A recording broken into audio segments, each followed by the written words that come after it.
and you should try and replicate your mentor's work so that you can actually be able to have a metric system for measuring your progress while you take pictures. And personally, for me, my mentor at this point is it's not a person, but it is a channel which we are very fond of, and you might not have realized it, but if you actually take a more detailed, or rather if you actually take a more keen eye while you're seeing at their style of photography, you would actually upload the professionalism and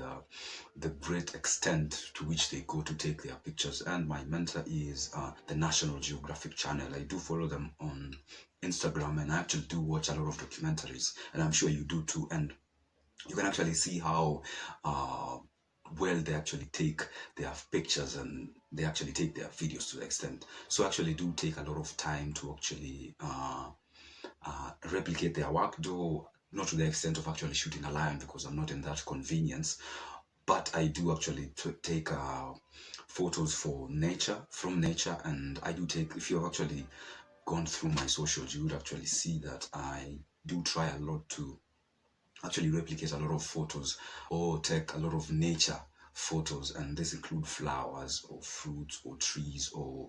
anything, even insects, for example, because I have a few videos that I will put in post, and you can actually see while this video is playing. So you should actually have a mentor, you should replicate their work, and if you are actually going to post the replication of their work, you should actually be able to give credit where it's due. So you just don't go and claim someone else's work for your own. So you should actually be able to credit them, which is actually a very professional way, because if you are creative and you've actually come across the Still Like an Art trilogy by Austin Kleon, this is a bunch of books. This is 3 books actually, and in his book Show Your Work, he actually talks about it, where you should actually be able to replicate someone's work, but you can actually replicate someone's work, and you should be able to actually credit them when you post your work. This is actually important also to have a mentor. The reason why it's actually important to also have a mentor is that you should be able to use their work as a springboard so that you can actually get off the slumps of frustration while you're going through the process of learning, because you will actually go through these frustrating moments where you don't find the inspiration to actually continue. And this is actually very visible in the Dunning-Kruger effect, whereby you will actually hit that valley of despair before you actually start climbing the slope of enlightenment. And during points in time, you actually do need a lot of inspiration. And for me, I actually do borrow a lot of inspiration from my mentor, who is the National Geographic channel. Talking about posting, you should actually post regularly, and I understand that starting out we always have this I can't call it imposter syndrome, but we always have this fear to put our work there, because we fear that the world will be critical, too critical actually, to the extent of actually forcing us to go back into the cocoon and stop producing. And I understand the fear, because I did go through that fear, and my friends would actually tell you that I was really photophobic. But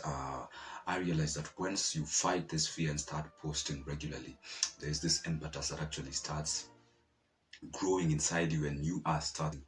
when you are starting out. So you start shooting regularly and you start posting regularly, and while you're posting also, you should be able to accept critique, and both positive and negative, so long as they are constructive criticism. And you should also be able to be a self-critic yourself. You should be able to study your photos. You should be able to obsessively study your photos so that you can actually be able to see that you are growing, or that you're stagnating. And this is actually brilliant, because, for example, if you are taking landscape photographs, you should be able to study your photos and study the intent of your photos, study what message your photos are conveying, so that you can be able to know exactly if it is the tree in the foreground that is the epicenter of your photograph, or is it the meandering river that is in the midground, or is it the beautiful sunset that is the background that your photos are communicating. Once you start once you start being intimate with your photos this much, you will actually start understanding photography, and with that you start gaining the momentum to love photography and be able to ride the wave of photography, because photography is largely trial and error. And this is advice that I actually got from one of the much more experienced photographers, because he tells me that a lot of us, we actually don't think that the experts, as we call them, photographers, do actually make mistakes. We actually see only 20% of what they put out. And this is actually interesting, because one of the people that I drew a lot of advice from is Ira Glass, who's actually a radio show producer, and he actually has this short film. Ira Glass says that you have, starting out, we all have this good taste as creative people, but you cannot be able to deliver that good taste off the bat. So you have to really go through this process where you actually put out your bad takes. So as a photographer, yes, if you are really interested in photography, you can be able to identify really good photography, but it is always very difficult to put a task for yourself to actually take the same quality. So one thing that actually gives me